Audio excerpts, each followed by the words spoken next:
Hola y bienvenidos al podcast Un gato en tierra de perros, vuestra referencia para la política estadounidense, la cultura y mucho más.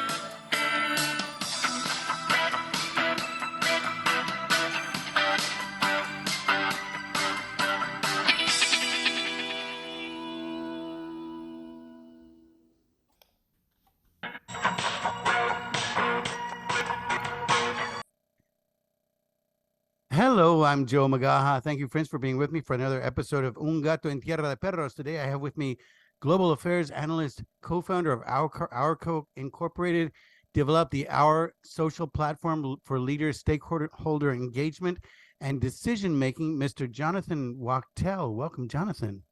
Hey, pleasure to be here with you, Joe. It's a pleasure having you for sure. It's fascinating. We talked the other day, and you've had an amazing life, and I want to get into that a little bit later about different things that happened to you. 9/11, your confrontation with was it Chavez as well? Yeah, he wanted to bite my head off, I think. I remember he said my brain was contaminated. Well, hey, I mean, that's one of those things. The politicians have a great way of you know painting a picture that just really throws you off, so you're like, I don't know how to respond to that. What am I supposed to say? But yeah, it's been a wild 2026 so far, and we just started. I just, like I mentioned earlier, I just mentioned the other day on a TikTok live that I didn't think that we were going to go into Venezuela, at least not have boots on the ground, and it looks like I was dead wrong about that. What's your take on the situation and on the world reaction? Because it seems very polemic, I guess you'd say. Yeah, polemic's the right word, and increasingly so. If we look at the situation in Venezuela itself and what the poor Venezuelan people have had to endure for over 25 years, this is just a beautiful chapter that's being promised. The problem is the chapter is really unwritten and it could, fall apart for a while. There could be bloodshed. It could be actually a pretty long journey to get to a democratically elected leader in that country. There was a guy, Gonzalez, who won the election in 2024 by about three-quarters of the vote, but he was told he didn't win, according to Maduro and his goons. And Maduro has held power since until the capture, of course, and his being held in prison in the United States, and he'll return in the courts, I think, in March. But the situation is really uncharted. And for now, it appears like there's been no call for free and open elections. I personally feel, Joe, that you need to give the people some hope. You need to say something like, we're going to try to have free and fair elections in 6 months' time, let's say. If you take a decision because it's perceived of expedient because you don't want a collapse of rule of law in the country, like what we saw in, let's say, Afghanistan or in Iraq, there needs to be some sort of power structure in place to ensure that there's no dissension into chaos. But this is really a really strange time for people, and I certainly hope that the Venezuelan people finally can have the freedom they deserve. Yeah, I guess I'm like you said, it's really there's a lot that's unwritten still. And from what I understand, Delcy Rodriguez, who was his second in charge, has taken over. So it's not like the regime has gone down. Basically, they got Maduro, but the others are still in place. And from what I saw of Marco Rubio, he was saying um, that they didn't just throw in Maria Corina Machado because uh, they were afraid she wouldn't have overwhelming support. But hopefully, I think some people were saying that by internet or by Venezuelan law, they need to have elections within 30, 60, or 90 days, that it's not automatic that the vice president takes over for the remainder of the term. So, but we'll see. I mean, they've suspended elections so far in the past, so it's kind of all up in the air. Yeah, I mean, given the fragility of the situation, and it's a very divided society. I mean, yes, the majority of Venezuelans would love to have Mikado in power.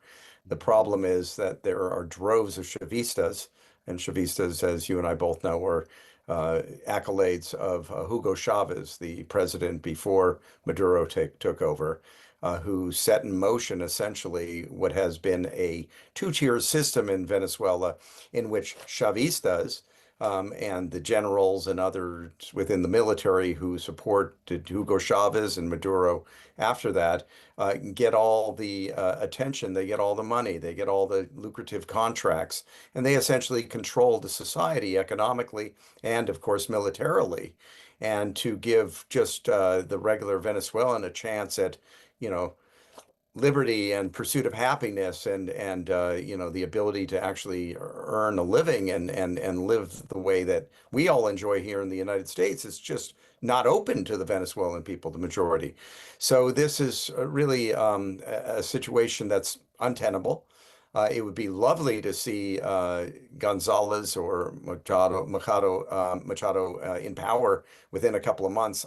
Personally, I don't think that's realistic, especially given the remarks that we've been seeing from the administration, which, you know, on the one hand, I really would have preferred to hear the word democracy many times in the speeches we've seen since Maduro was taken captive by the United States and appeared in the Southern District of New York federal court early in the week. But it unfortunately hasn't happened. There's been a lot of talk of controlling the oil and the mineral resources and you know, empowering right now essentially a regime that, you know, the figure is out of the way, the main player, but right now the rest of the team is there and they're able to control the country.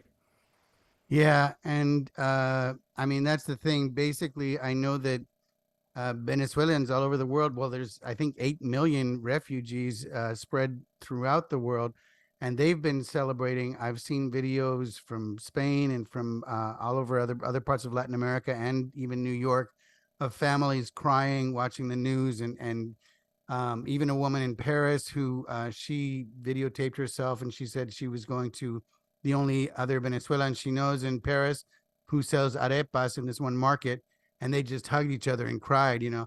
But you know, I until things settle down, I don't think people are going to return. But they do, much like the Cubans always say they want to return. Even descendants of Cubans want to return to the island. They consider it their home.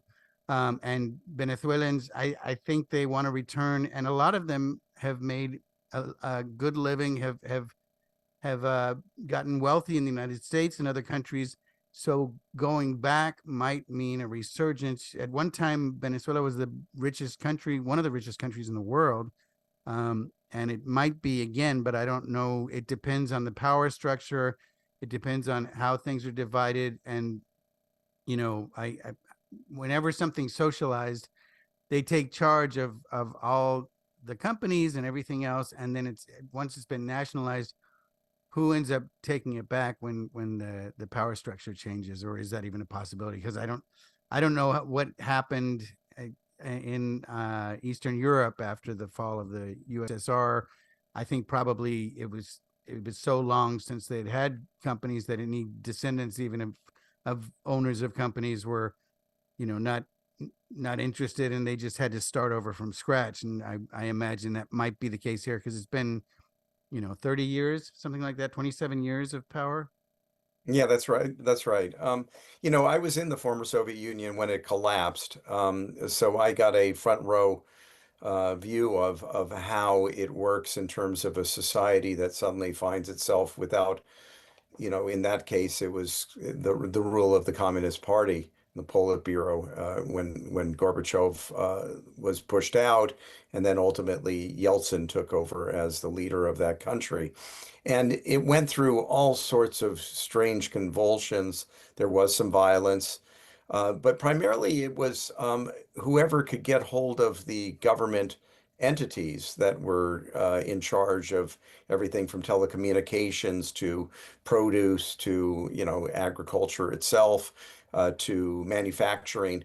And in the case of Russia, it became essentially a kleptocracy in which certain people with the ability to move in quickly essentially seize these enterprises, privatize them, and of course got a massive windfall from that. And we don't want to see that type of thing happen in Venezuela. We already have that happening in Venezuela. We really want to see is, a true liberal democracy open up and the ability for capitalism and capital, the good forces of capitalism, of, competition, fairness, regulations that are sensible instead of all the bribery and other cronyism that defines Venezuela today. Yeah, I'm wondering also because I know that when President Trump was doing deportations, he Venezuelans like Tren de Aragua members or just criminals of some sort, he couldn't send them back to Venezuela because they weren't accepting them. So that's part of the reason that he sent them to El Salvador. I wonder if possibly now he'll be able to send them directly, and also maybe they can.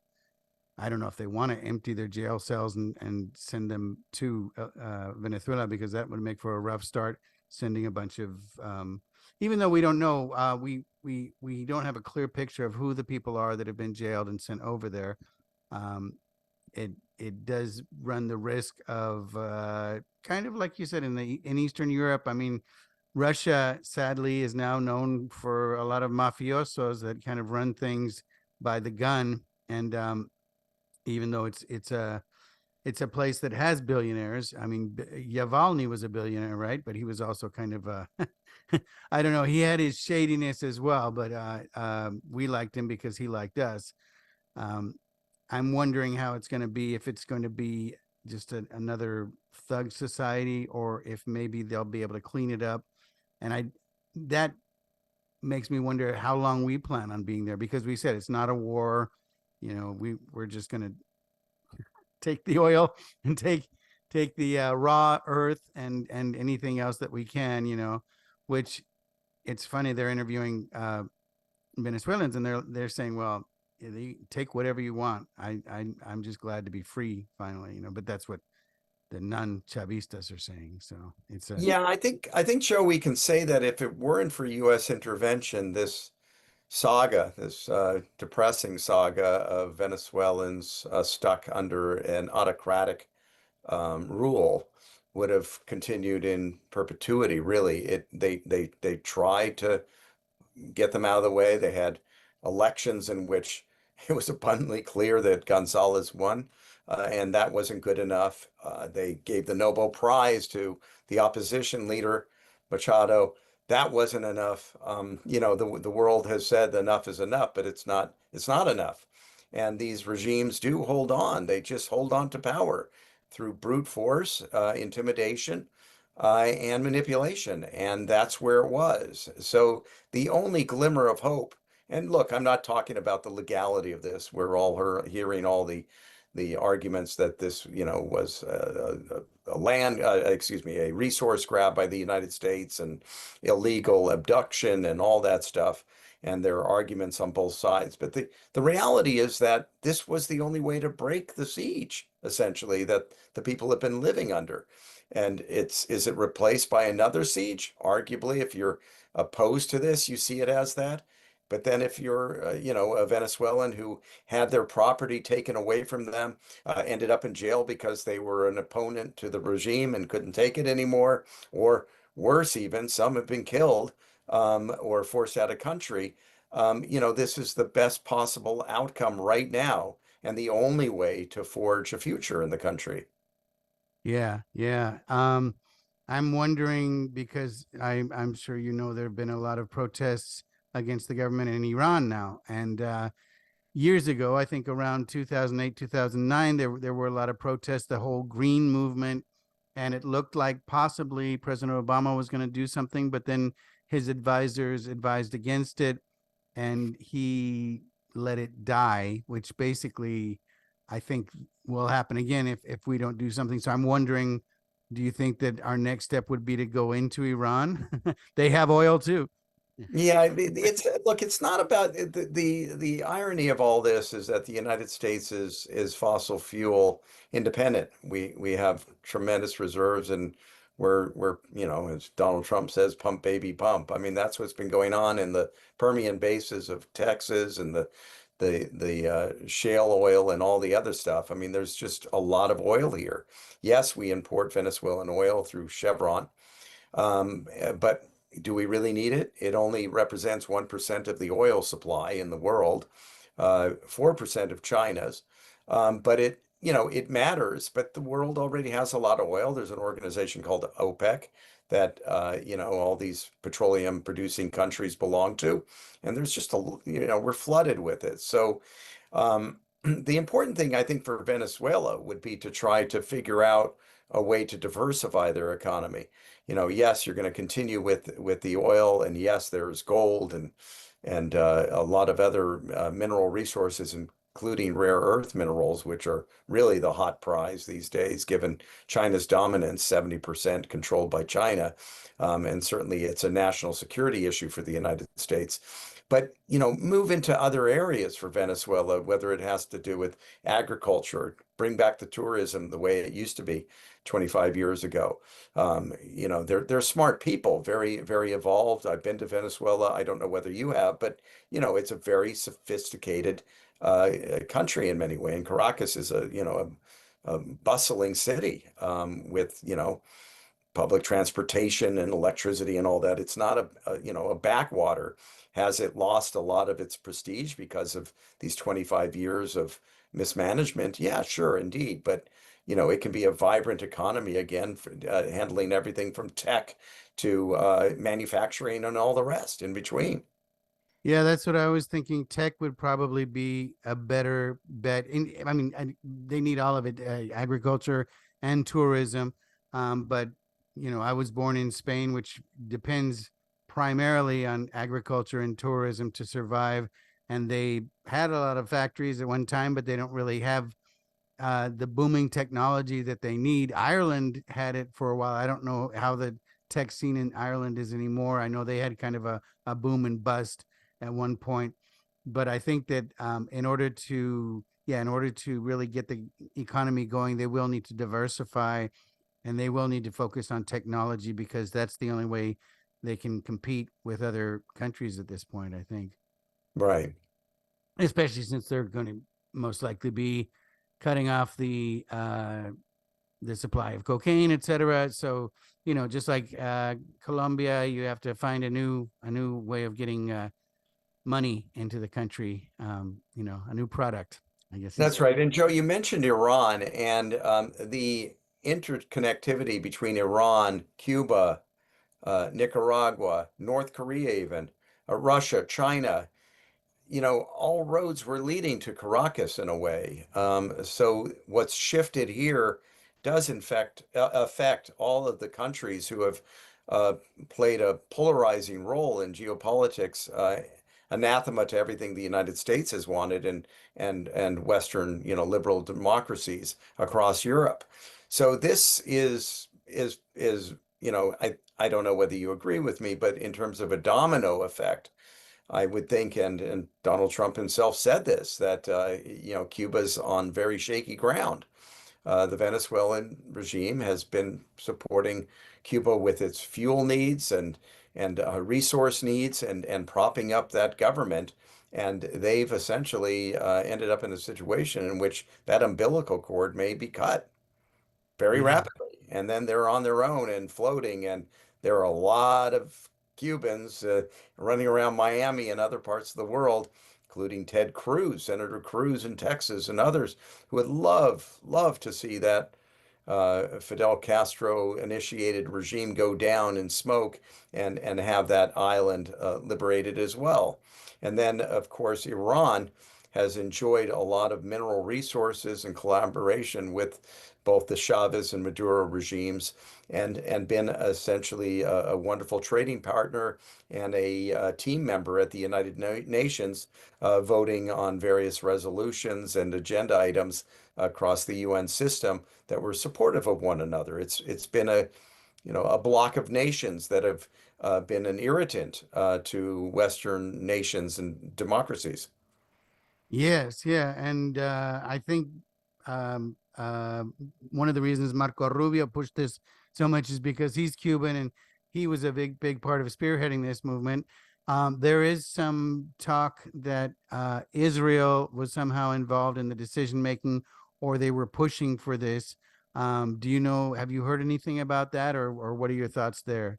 It's the Hugo Chavez regime and the Maduro regime were just simply very anti-Semitic, and they preyed upon the Jewish community in Caracas, which used to be probably 30, 40,000 people. I don't know the exact figure, and it's down to, just a couple thousand probably. And what Jews will often call themselves when they're afraid to come out into public, crypto Jews going undercover and just sort of going about their traditions, not in a visible way, and having to live life not to the fullest that way.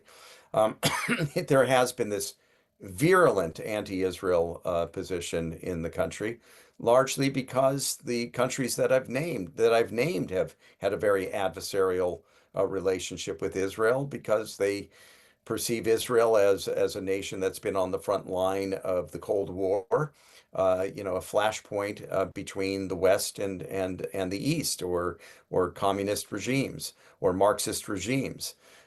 So it's not surprising that um, sentiment, that anti-Zionist, Jew hatred stuff, kind of permeates through society to this day.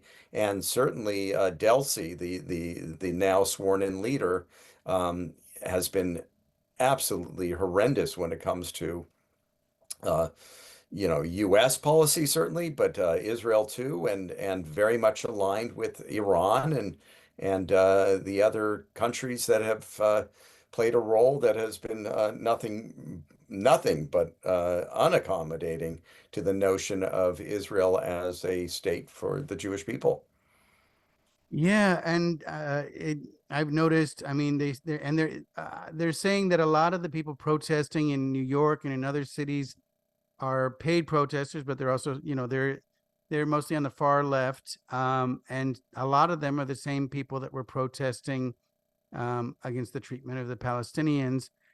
And I'm wondering, I never saw really the connection between communism and Hezbollah or some of the other groups, because they're not really, I mean, it seems like most Arab countries are fairly capitalist, and you know, maybe they're communist because they're in extreme poverty, but is there a big communist movement among the Palestinians that you know of?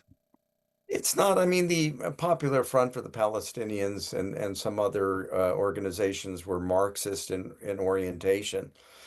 So I'm not negating, a left position on this, but it's just that Cold War politics. Yes, of course, there's always been this adversarial relationship between Jews and Arabs in Israel and what the Arabs call Palestine.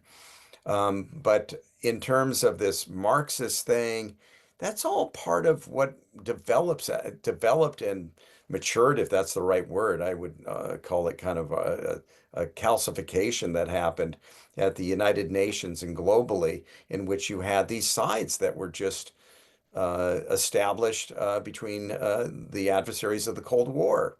And so Israel represented a Western nation, even though ironically the Soviets were one of the first to recognize Israel because they were trying to stick the Brits in the eye, and wanted to hurt the West that way, and then very rapidly took on an anti-Israel position. And then, the Cold War leading into where we are today, these alliances really haven't changed much. And it's just that. And then, of course, it's news channels that are very populist in nature, like Al Jazeera, or the the Venezuelans have a Chavista channel that just spew whatever hatred it is of the West and just no tolerance for it whatsoever and delegitimize whatever they can, demonize, and that's just how do I say it? It's preaching to the choir because they've already cultivated this ideology, and it's just unmovable. And it's they get brownie points for espousing it over and over again, feeding that sentiment that really is, um, you know, drinking the Kool-Aid. Yeah, it's kind of like North Korea. You get in trouble in North Korea if you don't applaud enough. You have to be emphatically applauding the our fearless leader. If you just stand there, that's enough to get you in trouble. You need to be shouting and really proud of everything. It's all inducting people into a different way of thinking. But just like anything else, they don't change the way they think. They just hide it because it's scary to speak out about anything. That's exactly right. And this narrative of colonialism, Mhm. which is something that the Soviets love to talk about, though the irony of ironies is that Moscow was running an empire and the other 14 republics outside the Russian Federation were, you know, following the rule of Moscow, and they were stuck in a colonial state. Israel arguably is a homeland of Palestinian Arabs and Jews, both indigenous ones in terms of having been born and dating back to millennia living in Israel, and then of course the return of Jews to the homeland of the Jews biblically. And then you have the Palestinian Arabs who settled in the region and have been living there as well. So, this colonial state narrative, which is something that, if you're going to take sides, it's been an expedient way for them to try to demonize the other side. And Israel's fallen victim to this. A lot of other nations have fallen victim to this, and it's just a narrative that really dates back to to largely this Cold War rivalry and things like the Elders of Zion protocols and things like that. So it's not surprising, we're talking about Venezuela here. It's not surprising that they're looking for a scapegoat when in fact the mirror should be turned on the Maduro regime that remains and say, you guys really sucked and you've been terrible to your own people and don't blame others. What's going on in the streets of Iran is people fed up with mismanagement, water shortages and economic turmoil and the real collapsing and people just fed up with leadership that doesn't work. Do the Israelis want that regime out of the way so that Israel can have good relations with Iran again, just like happened before the Shah was deposed? Absolutely. But to think this tiny nation of Israel with a few million people is having such massive impact in Venezuela is preposterous. Yeah, I think it's weird, and the funny thing is, it's also like you said, they should be looking in the mirror because they've been dispensing money all over the place. In Spain, there are a lot of politicians, particularly in Podemos, who are accused of receiving money from Venezuela, and they're all very close to Venezuela uh, in their belief system. And they go to Venezuela. Even Zapatero had his daughters had a company that they just shut down yesterday, but it was based in Venezuela. And so there might be, I don't think it's going to happen, but some people are saying there might be tribunals in Spain to see how many people were receiving dirty money from That's uh, interesting. Maduro. Yeah, yeah, because and they're pushing the same philosophy and a lot of the same things. There's always this pull between the left and the right, and if you go too far either way, then we're lost. But uh, part of it is in Europe, it seems just controlling people's speech. Now people are going to jail for things that they post, hateful tweets or hateful posts on Facebook, um, which is crazy. But they say they believe in free speech, and it's very Orwellian. It's kind of bizarre, but it is what it is, and it's one of those things that creeps in slowly, and you don't see it coming, and then it just kind of takes over. I'm hopeful that things will hopefully normalize eventually, because I'm hoping that people will get sick of this infighting. But in Spain, I always liked it in Spain because here it was always, you and I are from the same generation. In fact, full disclosure, we knew each other as kids. um, we grew up in a time when it wasn't really polite to talk politics. You didn't talk politics or religion, because people were divided, but everybody accepted everybody, and some people were on the right, some people were on the left. Um, we grew up in a college town, which was much more liberal, so there was that. But the liberals thought differently as well. They were anti-war. There were signs everywhere, mothers against what was it? Mothers Against War, I believe, something like that, where it said, war is not healthy for children and other living things. That was a big sign that was everywhere. But now it's like, a lot of the things the left stood for, being against war, being against censorship, now they're totally for it. And I think, I'm not sure if it has to do with infiltration from groups from abroad, or if it's coming from the universities. There's a lot of talk of different things going on, but I don't know. I'm straying. No, I mean it's definitely a deeper polarized world than we grew up in, that's for sure. I mean, mind you, there was a lot going on. We were born when the Vietnam War was going and raging, and this Cold War rivalry that we spoke about earlier in this recording. I mean, that was real. It's just a continuity of that type of rivalry, but the problem here is that we've learned so many lessons through that. We've learned so many lessons from World War One, World War Two, Vietnam, Korea. The world, should be learning from those lessons. The world should be learning that when you have an autocratic regime preying on its own people, that you should not be supporting that nation, that you should not become their bosom buddy, like what happened with the nations that we talked about. That you should care about those people.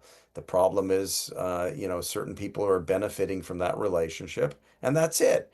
And they either seize power illegally through a coup or whatever it is, or they're just clinging to power, and they just support one another in this gang of autocratic regimes that tries to maintain power at whatever cost it is. And then you end up with these deals like you were outlining with certain Spaniards who benefited from handsomely from a relationship with a regime that's uh, repugnant, essentially.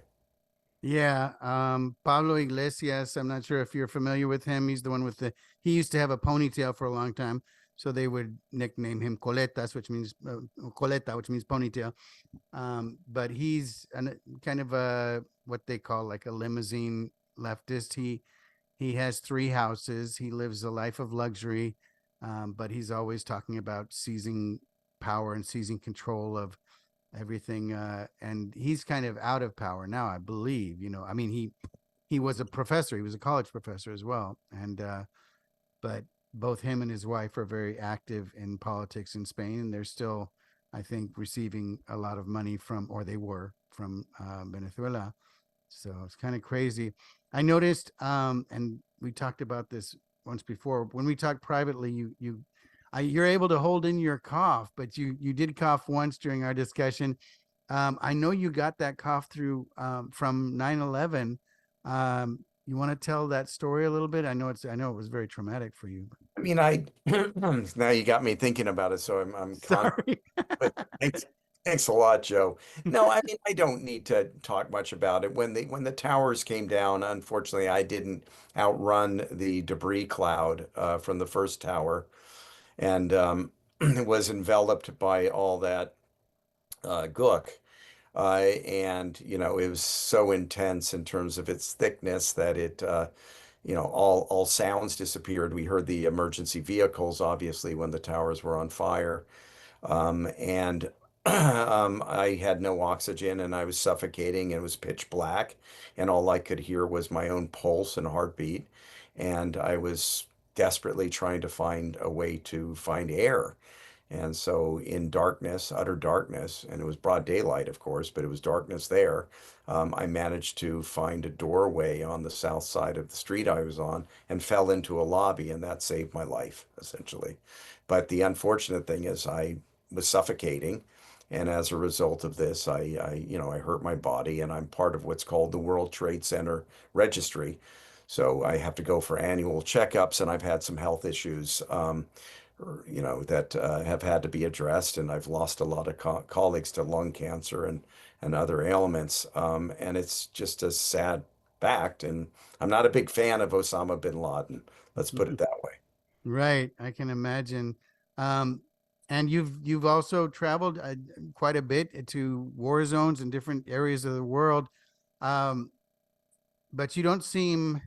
I don't know. I think maybe some people that go through it are not don't have the same kind of trauma. You think one would think that going through a war zone. I mean, I lived in Israel for a year, and I lived in Spain during Franco's period as well, but uh, none of those was traumatizing to me. I was in Spain during an attempted coup in 1981, and I talked about it on the BBC and stuff. But they had me on with people that had been in coups in Africa and different places, and they were all very traumatized. I mean, they even had some of them had their houses taken over and soldiers literally living in their house. And I didn't really have major trauma. I had some nightmares for a little while about it, but nothing major. Did it take you a long time to get over it mentally, emotionally? That's an interesting question. I think I've learned to compartmentalize things. So as a result of that, you suppress the emotional experience of it. And I was a combat journalist. I've been to many theaters of war, hard of hearing in one ear as a result of it, and had some very close scrapes with death in the field. Too many, and you kind of, when you're in it, you feel the adrenaline rush. You feel a responsibility. If you're a journalist, you really care about what you're doing, and it's part of the trade, and you're proud of it in a way. When I look back on it, I think, my gosh, I was, such an idiot thinking I was invincible. And I had a young kid at the time of most of this. And it takes a lot of, I would say, courage and stupidity to be a war zone journalist. But some of us have done it, and we have the stories to tell, but many don't have the stories to tell, and that's the daunting thing. And the sad fact is, I could recount a whole series of names to you right now, and you would say to me, Jonathan, I don't know who that is. I don't know who that is. I don't know who that is. And that's the reality of that trade and people who put themselves on the front line like that and get killed. No, there's that saying, no story's worth getting killed over. I happen to disagree. There are some in which you're doing something that's so noble and critical to mankind, absolutely. And, good reporting is critical. Getting the truth out is critical. But, in terms of the sacrifice, arguably, some of it I could have avoided and not done, and just got so caught up in it, and that adrenaline rush, like I'm telling you about, was real, and blinds you to the dangers or the obligations of the work and the trade itself, that you felt compelled you had to do something. Yeah, I know what you mean about adrenaline. When I was in Israel, I was in a riot when Mayor Kahana spoke by Hebrew University. He had already been blocked from speaking pretty much everywhere because he used to cause riots. He would go into Arab villages and say "Shalom, Jews and dogs," and he wanted to get an uprising. And so there was a big protest outside my dorm, and me and my buddy were dumb. We go out there. He was in his pajamas and stocking feet. I was at least dressed, but we kind of pushed through the crowd a little bit. And it was all mostly Latin American students from Hebrew University saying "Ha fascistim lo yavor" and all this, but it was all orchestrated because Kahana had a guy on the side who threw a rock at his head, but it was one of his guys, and he knew it was coming, and he ducked. But that was the excuse for the border guard to come in. First, they came in on horseback, and knocked us in the head with sticks, with their billy clubs, and then they corralled us into a fenced area, and then they lined up with their riot gear and they charged. And I ran because I could see the building where I lived, and I just started running, and I didn't feel anything, and I thought I had made it through without anything happening to me. And I literally ran up 3 flights of stairs, down the hall into my room, and slammed the door. And then all these girls that were watching through the window came and said, "Oh my God, we saw them beating you." And I'm like, "No, they didn't get me. I'm fine." And they said, "Lift your shirt." And I lifted it, and there were all these bruises. And I was like, "Ooh, Right. That's yeah, right.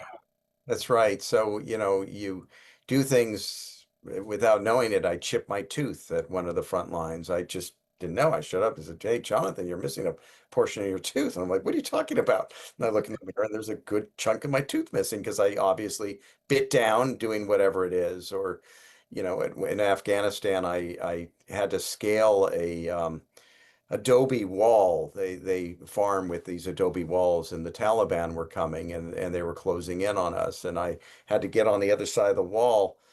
And I scaled this wall, and because I had a flak jacket on, it was so damn heavy. And the top portion of the wall, because it was made of adobe, it gave.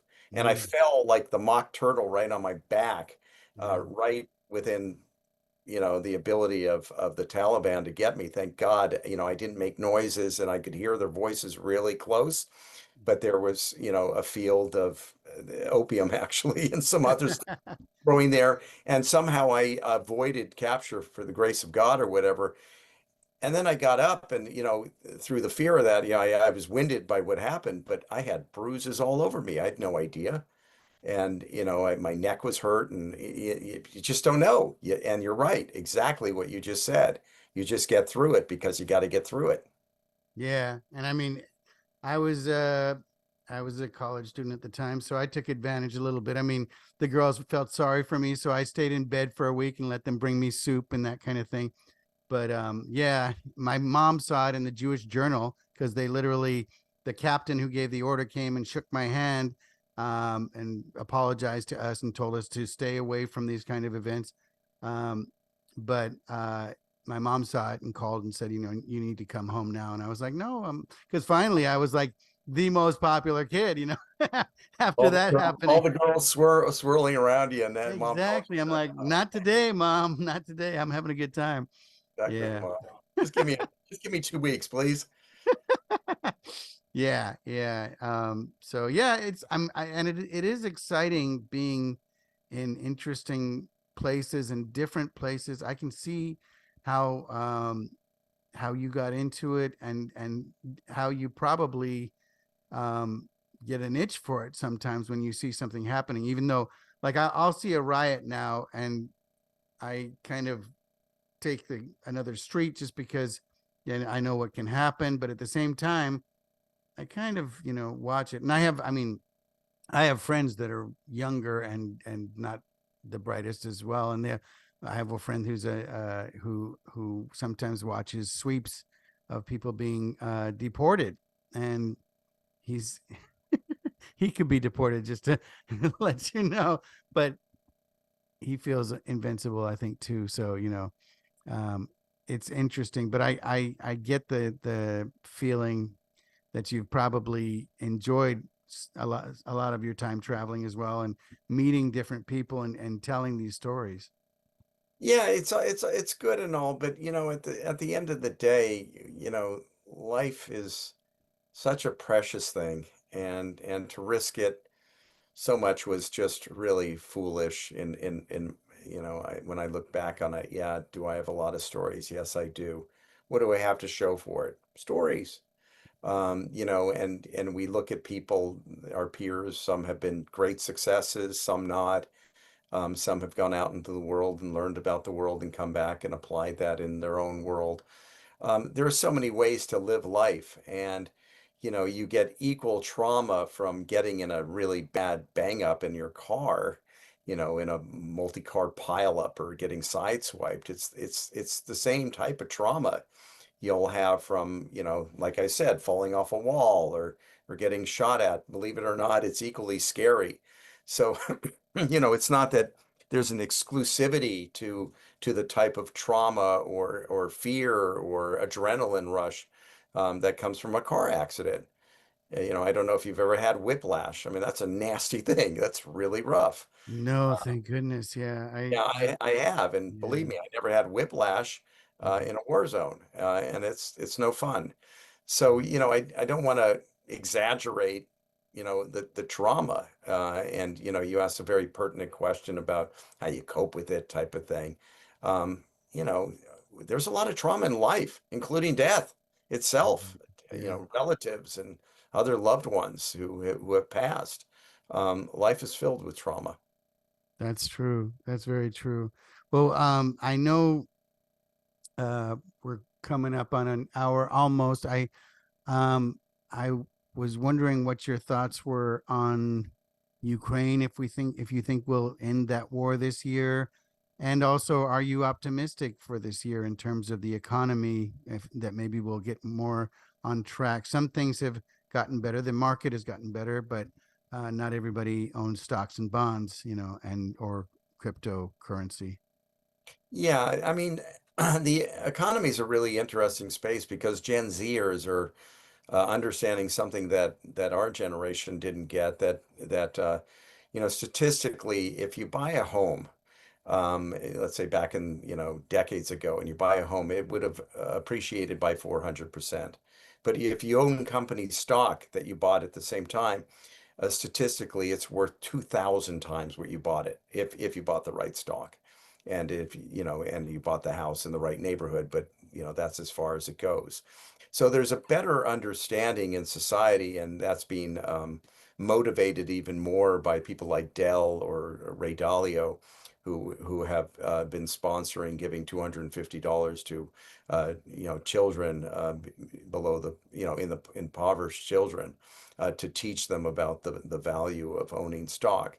So what we're seeing in the stock market, yes, there's a lot of cash out there, but there's more involvement than ever before in the United States, which is interesting. So in terms of where that's going, that investment and energy continues to be there. Is there going to be a correction? I'm not an economist, but we've seen the ebb and flow of stock markets and realize that there are corrections, and probably we're due a correction of some sort.